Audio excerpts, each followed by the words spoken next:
Hello, I'm Bruce Stout, and I'm the director of the Rainmakers Forum. And here we're visiting for our YouTube channel, Entrepreneurial Success. And I'm here with Tina Greenbaum. Tina, thank you for joining me. Thank you, Bruce, for inviting me. Always a pleasure. So, Tina, tell us a little bit about you and your services. So, about me, I have evolved, honestly, over the years from a fairly non-traditional psychotherapist to what I call myself, honestly, as a trusted advisor, using a lot of the skills that I've learned over the years, but also being very practical and working with business owners, entrepreneurs, CEOs, to really kind of look at that part of us that gets anxious, overwhelmed, would like to be able to think more clearly. And I created a program called Mastery Under Pressure. So, you know that entrepreneurs, they face so many challenges as they are building their businesses. And undoubtedly, they have periods of time when they just feel overwhelmed and the cards are stacked against them. We've all had that feeling one time or another. Yes, we have. So, what are some of the techniques that you recommend to help these people when they're going through these difficult down cycles? So I start with the concept, Bruce, that the nervous system, our nervous system has a certain capacity for stress. And as long as we're in this kind of, they call it the window of tolerance, we're good. But as soon as our nervous system hits its tolerance for stress, then we hit into that stress response and all those things that happen. The muscles get tight and we can't, the most important thing is that we honestly can't think clearly. And particularly for an entrepreneur, person who's under a lot of pressure, that's the last thing that they want to see go. So the work that I do is helping somebody expand their tolerance for stress because it's going to come. And so here it comes. And now that we have this great big capacity, it's just another problem. And so I kind of come at it from a mind-body perspective. So we need to learn how to quiet down the body so that the mind can be very clear. And in the program that I have, Mastery Under Pressure, I have a very specific way that I teach it, and it kind of one thing builds on the other. So we start with focus, learning how to quiet the body so that we can be in focus, knowing when we're in focus, when we're out of focus, what are the best times that we can focus in a day. When are the times where I always say to people, you don't want to hire me at night because I'm not here and my mind is not here, basically. So we spend a lot of time on focus and then relaxation, being able to initiate the relaxation response in an instant. So as soon as I can recognize that I'm feeling that overwhelm, rather than trying to kind of push through it, I want to quiet myself down first so that I can ground myself. And then again, I can come back and think more clearly. So focus, relaxation, and then we go up to the mind, dealing with negative self-talk. And I just worked with a client just a few minutes ago who business was always really great, and now it's not so great. So he feels like he has to go into the sales mode. He's not a salesman. And so he has this whole story in his head about, well, when I'm trying to sell somebody, I have to be, no, nobody wants to be sold to. So we have to kind of reframe how he thinks. And so I call it productive thinking. Do my thoughts produce something useful for me? One of the little talks I give is why positive thinking is highly overrated.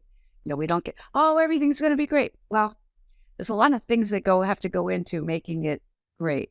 So focus, relaxation, dealing with negative self-talk, how to visualize, and then really kind of imagining where it is that we want to go. So again, if I'm coming back to this example, I'm feeling overwhelmed.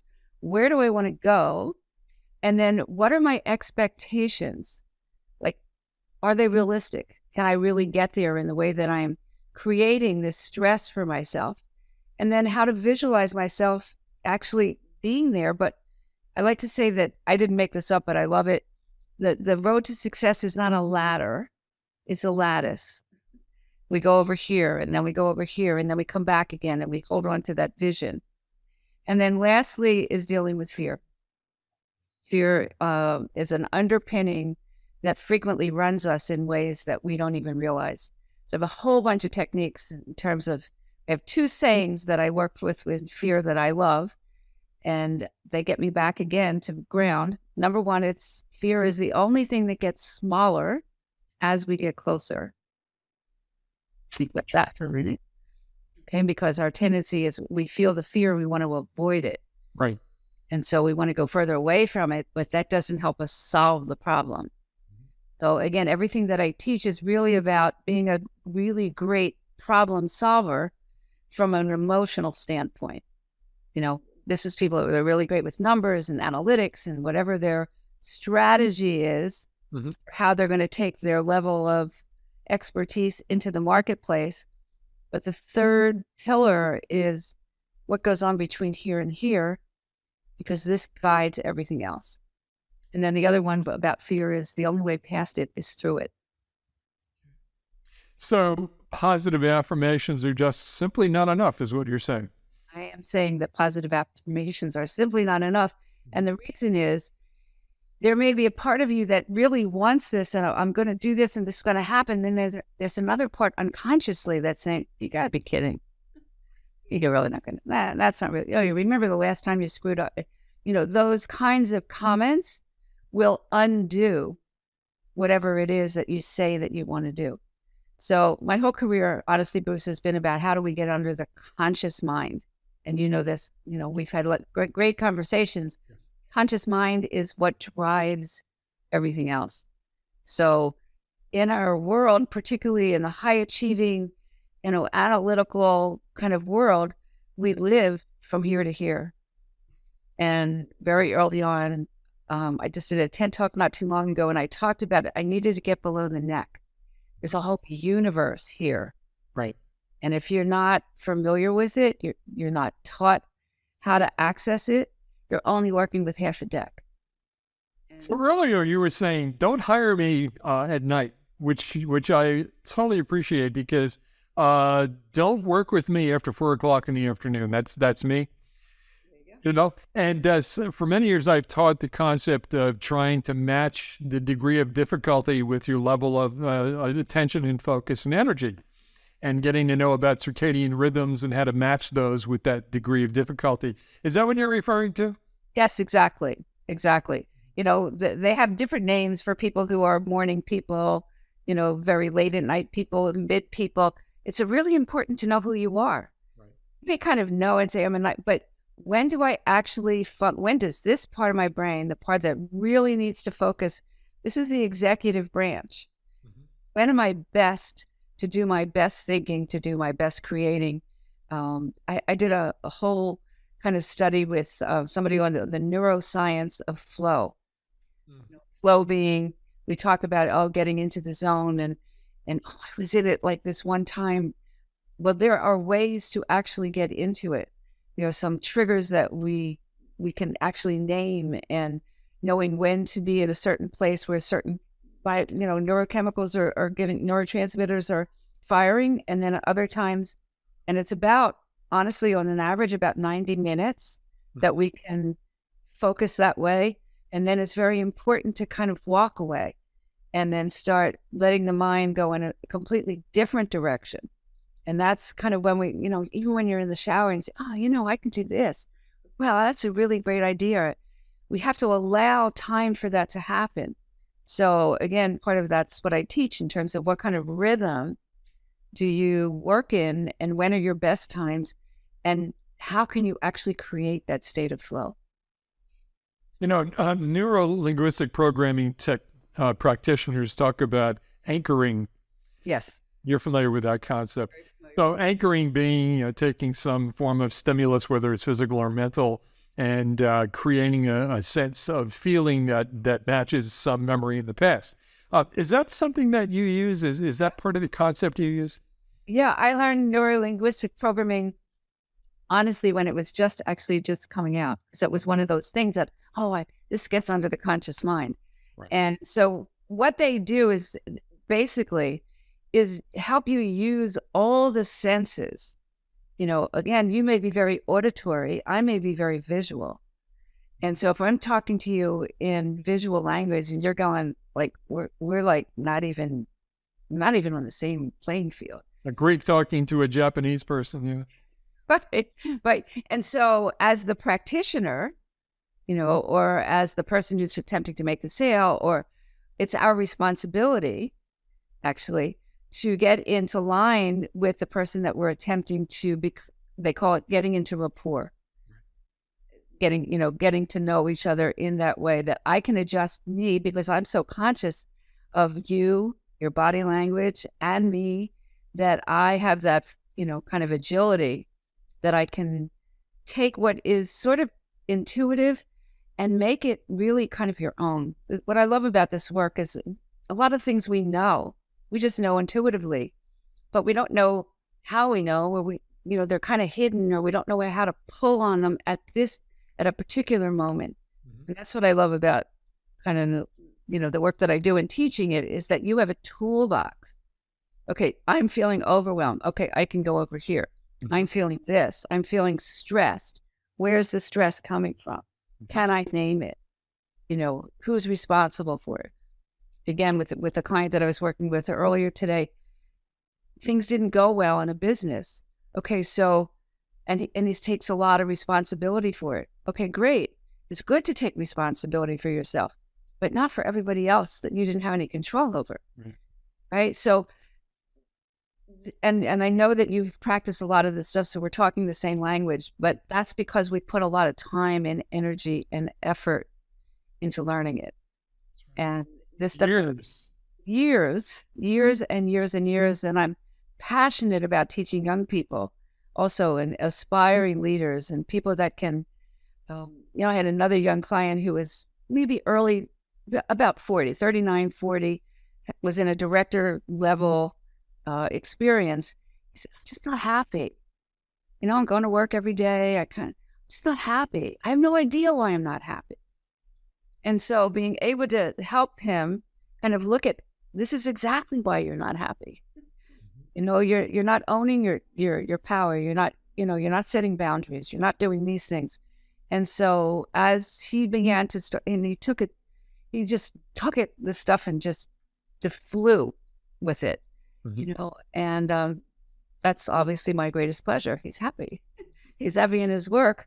And my goal, honestly, is to teach as many people as I can, and to teach this to executive teams as well. So again, you and I, Bruce, can talk the same language because we've done this work. Right. How amazing would it be if we had a whole team of people who did this work? Mm-hmm. Well, I hope you're going to build that team so that the kind of work that you do spreads more into corporate America as well. That's what I'm working on. So tell me, how long does it take you? If I'm a entrepreneur and I'm having these stressors and they're really getting to me and I'm down and just not happy, you don't know why, but I really do know why. And then they come to you. How long does it take for you to instill in them these kinds of tools where they can just call upon them when they need them? So my program, The Mastery Under Pressure, is a 3-month program. Mm-hmm. And the things that those 5 different topics that I talked about, you will have all the information that you need in 3 months. So this is the way I look at it, Bruce. I call it the 3 I's. Okay, so the beginning part of transformational work, because that's kind of what we're doing. Transformation is not transforming into somebody else. It's actually coming home to the self. Mm-hmm. So looking at the obstacles that we have put in our way unconsciously, really. So insight is the first part. Oh, now I see it. Now I see, and sometimes we don't need to go back for long periods of, kind of pulling apart everything, but we do have to be able to recognize the patterns mm-hmm. that have been created in childhood and that are still impacting us as grownups. So that's the first part, is coming into insight. And then the next part is, okay, now I've got new tools. I'm going to implement them. I'm going to, I always go over here, but now I have, that's what I always do. I'm going to do this instead.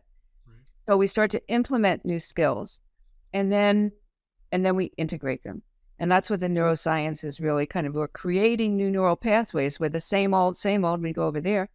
Now now there is no, now we got a new old, and we're going over here, and it becomes automatic. So 3 months to get it, sort of the information, a good 6 months to a year to actually practice it, integrate it, so that it becomes just honestly second nature. That's realistic. Okay. People ask me all the time, oh, could you do it faster? No, I can't, because the unconscious, everything that we have created to create these obstacles, there's a wonderful saying that all behavior has a positive intent. Mm-hmm. We've done it for good reason. It's a way of protecting ourselves. It's the way we survive. Now we have to look at, in this later period of our life, is it still working? So, that part's hold on really tight. I made you say, I've done a really good job all the years. I'm not going to just give up.